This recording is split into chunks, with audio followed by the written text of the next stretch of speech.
An balimaw an bɛ foli di aw bɛɛ lajɛlen ma. An b'a fɔ aw ye wula in na dimanche an dusuma kasilen don, an ni o tɔɔrɔlen don, o degunnen don. Ka d'a kan an ka fini tabaga olu minnu bɛ Sogolo n'ale bɛ Segu région na Ɲɔnɔ kɛrɛfɛ ni ani Jabali ni o ye 15 km ye. Bi entre 4h ka se 6h ma, on a reçu des informations banbagaciw olu taara bin an ka finitigilakaw kan. N balimaw dusukasi ko don, magaritɔ ko don, mais o bamanan kelenw ko magaritɔ kasi ko tɛna sɛdenni tila sɛgɛ la. Non. N balimaw kasi tɛna to ko jadisiw bɛ anw atakeli dabila. Non. N balimaw an ka jamana ɲɛmɔgɔ ale yɛrɛ bɛ yan nin ko in kɛra ale yɛrɛ b'a kalama. Mais n balimaw n bɛna fɔ aw ɲɛna attaque ninnu kɛra sɔgɔmada in na. An ka kan bɛna attaquer, on a dit Mali armée bɛ yan, mais u ka fɔ la ko jadisi ninnu ko a tɛ tɛmɛ maa 3,000 kan. O mana u cayalenba tɛ tɛmɛ maa 3,000 kan. Mais an ka sɔrɔsi kɔni ka ca ni 3,000 ye. En même temps an ko anw dɛsɛra. An ko Faransikan na k'olu de bɛ se k'an dɛmɛ, ko MINUSMA kana k'olu bɛ se ko anw dɛmɛ. O Faransikan 4500 hommes o de bɛ anw ka dugukolo sanfɛ yan. MINUSMA ka mɔgɔ min bɛ yan a ka ca n'o ye. Mais bi attaque kɛra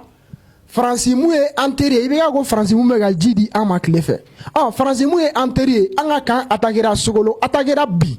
pendant des heures. An teri an b'a fɔ an ka jamana ɲɛmɔgɔ ye, an teri Faransi ka dɛmɛ kɛra mun ye bi attaque la. U ye renseignement de di an ma wa? Est-ce que Faransi bɛ yan bi, u ka hélico n'u ka drone bɛ yan bi, Barkhane bɛ yan bi, a ye mun empêcher, a ye Sogolo attaque a ye empêcher a? N balimaw non, que ça ne soit plus le cas. An ka jamana ɲɛmɔgɔ yɛrɛ ko ten tɔ ko nous sommes en guerre,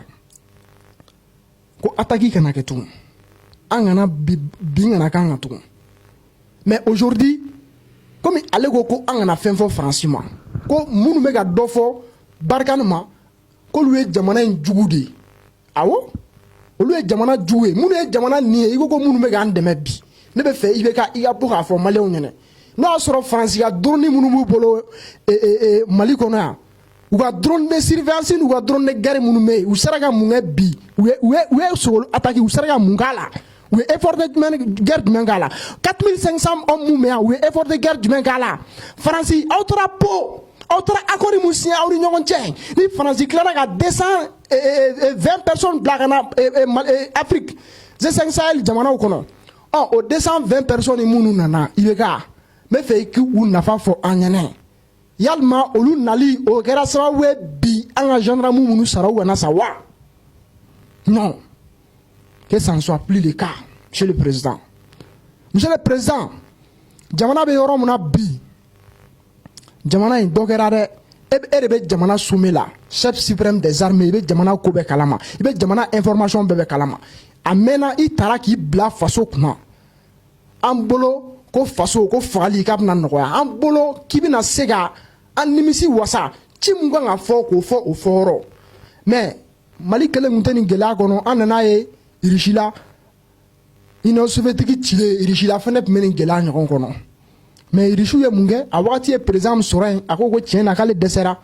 il a démissionné. A ko jɔn de bɛ se ka ɲɛnabɔ sisan ko Poutine, u ye Poutine wele ka n'a bila fanga kunna. Poutine ye Russie la bɔ dingɛ kɔnɔ. IBK, vous avez le choix. N'a sɔrɔ i dɛsɛra, i dɛsɛra i tɛ se, Maliyɛn tɛ se ka ban mun bɛ se ka jamana in jɔ. Mɔgɔw bɛ jamana in kɔnɔ bi, n'i ye fanga d'u ma sini, walahi u bɛ jamana bɔ nin dingɛ kɔnɔ. O mɔgɔw bɛ yan. Kana to jamana ka ci k'i to a kunna. Non, démissionneli o b'a yira k'i ye mɔgɔba ye. Démissionneli b'a yira k'i bɛ faso fɛnɛ fɛ. Donc ni i tɛ se tugun, ni démissionné la, o bɛ tɔgɔ de d'i ma, o bɛ kɛ mɔgɔba de ye, parce que i bɛna jamana sauver. Donc pour sauver la patrie, Monsieur le Président, fagali n'a tɛ ka jɔ, an b'a ɲini fɛ i ka walan sɛmɛ, i k'a fɔ k'i démissionné la, o ye jamana sariya dɔ de ye. N balimaw, o tɛmɛlen kɔ ka bɔ yen, ko fo jamana ɲɛmɔgɔw fɛnɛ k'a yira jamanadenw na ko an bɛ kɛlɛ la, ko nous sommes en guerre. Nous sommes en guerre. A kuma tɛ fɔ da la, ayi. A kuma a bɛ ye acte de la. C'est pas parce que ka taga meeting ni fɛnw organiser, ka taga débat ni fɛnw sigi, non, ko nous sommes en guerre, ayi. aujourd'hui président ale kan ka dɔ bɔ a ka caisse noire wari la a kan ka dɔ bɔ a yɛrɛ sara la c'est à dire charge min bɛ présence budget kan a kan ka jigin ministère budget bɛɛ kan ka jigin nin bɛɛ de kan ka ta ka ɲɛsin k'a don armée la parce que fo jamana ɲɛmɔgɔw ka effort de guerre de kɛ ministre bɛɛ ka dɔ bɔ a sara la député bɛɛ ka dɔ b'u sara la a bɛɛ ka ta ka don nin kɔnɔ mais nin bɛɛ bɛ kɛ fɛnɛ i bɛna ye bi mɔgɔw 20 kɔ sara i t'a santi bi i bɛ taa Bamakɔ kɔnɔ yan sumuw bɛ ka sigi wariw bɛ ka tila c'est à dire i bɛ taa Ibiza ni Byblos la i bɛ taa Baramangamaninw na kɛsiw ni fɛnw bɛ ci fan bɛɛ fɛ les Maliens s'en foutent Mali bɛ ka ci mais mɔgɔw mago t'a la Malien mago t'a la ne yɛrɛ t'a dɔn Malien ye mɔgɔ sugu min ye sisan ne t'a dɔn jamana in yɛrɛ bɛ ka taa yɔrɔ min na sisan au même moment politique mɔgɔ minnu fɛnɛ kan ka jamana dɛmɛ olu fɛnɛ b'a la non bon fo i bɛ ka fanga bila quoi sinon ne yɛrɛ bɛ se ka nin kɛ mais tant que i bɛ ka bɛ yen non fo a ka fanga bila sinon non an ka bɔ kɔnɔ k'a fɔ ko élection tɛmɛlen non Maliyɛnw ma voté ne ka candidat ye hali ni Mali cira bi non ni Mali cira bi a tɛ ci i bɛ kɛ a bɛ ci an bɛɛ de donc n bɛ politique mɔgɔ bɛɛ wele nin kɛnɛ kan c'est à dire il est temps aujourd'hui Mali politique mɔgɔ fɛn fɛn bɛ yen ni mun bɛ se ka gɛrɛ bɛɛ ka gɛrɛ an bɛ se ka jamana in bɔ dingɛ kɔnɔ cogoya min na o de ye priorité ye fɔlɔ politique mɔgɔ fɛn fɛn bɛ yen k'i bɛ se ko dɔ la bɛɛ ka fara jamana ɲɛmɔgɔ kan ou bien bɛɛ ka fara jamana bɛ se ka dɛmɛ cogoya min na an ka ɲini ka jamana in bɔ ten an mago b'o de la sinon dɔ kɛra dɛ mɔgɔw bɛ ka sa diɲɛ don o don n balimaw o tɛmɛnen kɔ an y'a ye fɛnɛ Burkina encore Burkina i bɛna ye olu ka crise o daminɛ an t'a daminɛ olu ɲɛ o mais kɔsa in na olu ka assemblée semaine passée u ka assemblée loi yɛrɛ ta pour que volontaires ka se ka taa armée la plus de 2000 personnes u bɛna ta mais o bɛɛ bɛ ka kɛ an sigilen ɲɛ b'o la an ka ɲɛmɔgɔw sigilen ɲɛ b'o la e ko Mali kɔnɔ yan an tɛ se ka o volontariat ɲɔgɔn dɔ fɛnɛ lancer recrutement volontaire mɔgɔ minnu bɛ yen ni tenue kanu b'u la ne yɛrɛ bɛ mɔgɔw dɔn tellement u ye sɔrɔsiya kanu u ma se ka k'a ye fo ka fa d'u la bɛɛ b'a dɔn mɔgɔw bɛ taa tenue na cogoya min na jamana in kɔnɔ on doit arrêter ces choses nous sommes en guerre ka mɔgɔw ta minnu bɛ a kanu b'u la u ka tenue don pour que u bɛ se ka faso kumabɔ mais ni o tɛ ka kɛ ni mun bɛ ka kɛ a bɛ se ka ɲɛnabɔ wa donc an b'o fana ɲini an ka jamana ɲɛmɔgɔw fɛ u ka recrutement volontaire u ka lancer mɔgɔ o mɔgɔ bɛ yen ko tenue ka di ye k'u bɛ se ka faso kumabɔ u bɛɛ ka na a b'an ka hymne kɔnɔ si l'ennemi découvre son front au dedans ou dehors debout sur les remparts minnu bɛ se u k'olu wele u ka na jamana mɔgɔw bɛ jamanaden bɛɛ la sisan o fana tɛmɛnen kɔ an bɛ n'a ye sisan an ye Maliyɛn dɔ fana ye a tɔgɔ ko Mamadu Sanogo n'a ka société ni o ye Global Service Sari ye an y'a ye a ye acte dɔ kɛ acte a diyara an ye a taara le 17 janvier tɛmɛlen ministère de la sécurité la a taara mobili belebeleba mun bɛ transport de troupe kɛ a taara ka togo di ministère de la sécurité ma ko k'a di Mali faamaw ma ko y'ale ka dɛmɛ ye jamana bɛ kɛlɛ la donc moi je pense que mɔgɔw bɛ yɔrɔ o yɔrɔ la sisan e de ko wari bɛ kun non ne de ye nin ye nin miliyari hakɛ bɛ n bolo non nin so hakɛ bɛ n bolo n ye mobili san 400 millions e ye mobili san 400 millions e bɛ jamana dɔ de kɔnɔ o e ka jamana bɛ bolo la Mali faamaw aw bɛ min a ka waritigiya ye mun nafa ɲɛ o ye a ka faso bɛ bolo la a ye wari ta a k'a don faso la yanni i ka bɔ n bɛ taa ne de ye nin wura ye ne de ye nin ye ne de ye nin ye he i ye mun kɛ armée ye e ye mobili joli di armée ma hali ka armée dɛmɛ hali ka weleli kɛ ko djihadistes bɛ yan fɛ o bɛɛ ye armée dɛmɛli le o hali k'an ka lakanabagaw wele u ka numéro vert la ka information d'u ma o bɛɛ ye armée dɛmɛli le armée dɛmɛli bɛɛ tɛ ka tenue don armée dɛmɛli bɛɛ tɛ fɛnɛ ka wari di mais ka armée contribuer renseignement fɛnɛ la k'an ka finitigilakaw dɛmɛ renseignement na o ɲɔgɔn contribution fɛnɛ tɛ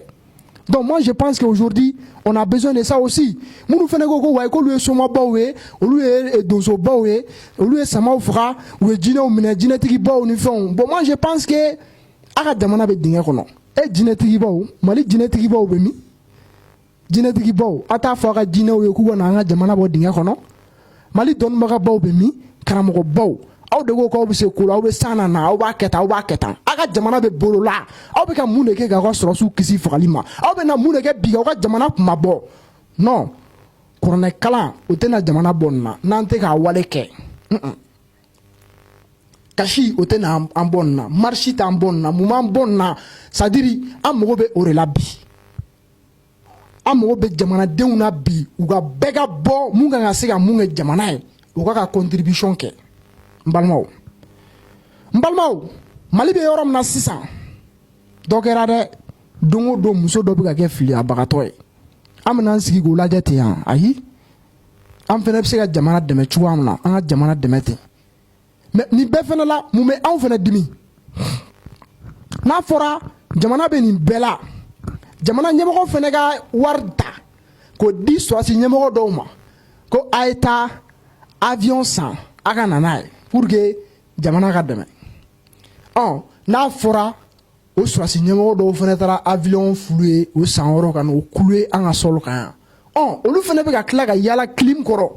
an bɛ se ka mun volonté dɔn jamana ɲɛmɔgɔw la k'a sɔrɔ minnu ye an ka jamana armée wari dun olu bɛ kulonkɛ la kɛnɛma olu bɛ VUT kɔnɔ u bɛ clim kɔrɔ u bɛ ka kɛ komi fɛn ma kɛ mɔgɔw bɛ ka sa tile kɔrɔ minnu ye avion wari dun olu bɛ ka circuler librement an dusu bɛ se ka da o la cogo jumɛn na an dusu se ka da o la donc fo minnu fana ye jamana in avion wari ŋanamu k'a dun aujourd'hui olu fana ka minɛ u ka bila kaso la o de kan ka kɛ donc k'a fɔ jamana ɲɛmɔgɔ ye i ɲɛ bɛ yɔrɔ bɛɛ i tulo bɛ yɔrɔ bɛɛ information bɛɛ b'aw bolo que ça ne soit plus le cas an tɛ n'a fɔ k'an ma ɲɛsin Faransi ma ka attaquer dɛ comme e ko non n'an ye Faransi attaquer anw ye Mali jugu ye an tɛ Faransi attaquer tuguni an bɛna IBK de attaquer parce que Faransi ye Mali problème ye IBK ko non ko Faransi tɛ Mali problème ye maintenant IBK de ye Mali problème ye n'an bɛ fɛn attaquer tugun e de bɛ an ye voté de ye k'e de sigi Mali kunna anw bɛ e de attaquer comme i ko ko anw ye Mali jugu ye an tɛ Mali jugu ye dɛ an b'an ka faso in fɛ an tɛ se ka bila faso in contour la an y'a ye an ka jamana avenir o de bɛ en danger nous sommes obligés an kan ka bɔ ka mun kɛ k'o kɛ jamana bɛ yɔrɔ min na monsieur le président dɔ kɛra dɛ discours kalanna ministres falenna fɛn bɛɛ dɔ kɛra chef d'état major i yɛrɛ ko a bila yen a ɲɔgɔn wɛrɛ kana kɛ a kɛra o mais i bɛna mun de kɛ sisan i bɛna ministre dɔ de bɔ a nɔ la i bɛna chef d'état major de wuli yan i bɛna premier ministre de falen yan monsieur le président non premier ministre caman falenna président est ce que i t'i yɛrɛ ka sigiyɔrɔ in na sisan est ce que i t'a lajɛ i ka mɔgɔ dɔ wele o ka na i k'o kɛ vice président ye ou bien i k'a lajɛ i ka mɔgɔ dɔ wele ka na i ka ko in kalifa o la i ka démission randi o fana b'a jira k'i bɛ faso fɛrɛ monsieur le président an t'i jugu ye an tɛ fanga ɲinina an tɛ politique mɔgɔ si kɔ jamana in kɔnɔ an b'an ka jamana de kɔ donc an bɛ bɛɛ fana wele o de cadre kɔnɔ maliyɛn bɛ yɔrɔ o yɔrɔ la sisan aujourd'hui an ka bɔ fanga nɔfɛ ko kɛlɛ la an ka na jamana bɛ bɔ dingɛ kɔnɔ cogoya min na maliko de bɛ yen sisan non anw bɛ Sumala de kɔ anw bɛ karisa de kɔ yan fɛ non anw bɛ Adama de la an bɛ nin tigi de kɔ an ka bɔ olu kɔnɔ jamana bɛ bɔ dingɛ kɔnɔ cogo di Mali an ka tugu Mali kɔ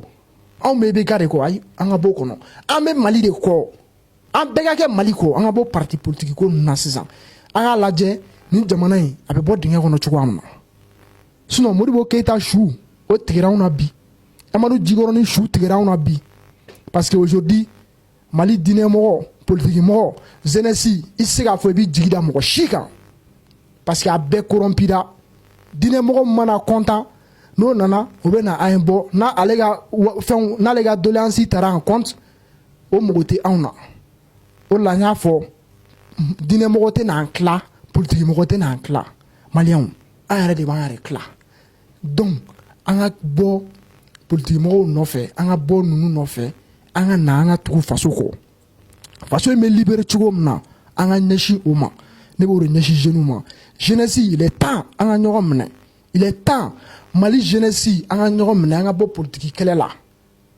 bi Mali kɔnɔ jeune tɛ se ka mɔgɔ tan bɔ k'i bɛ taa sɔrɔ ko politique mɔgɔ dɔ t'a kɔfɛ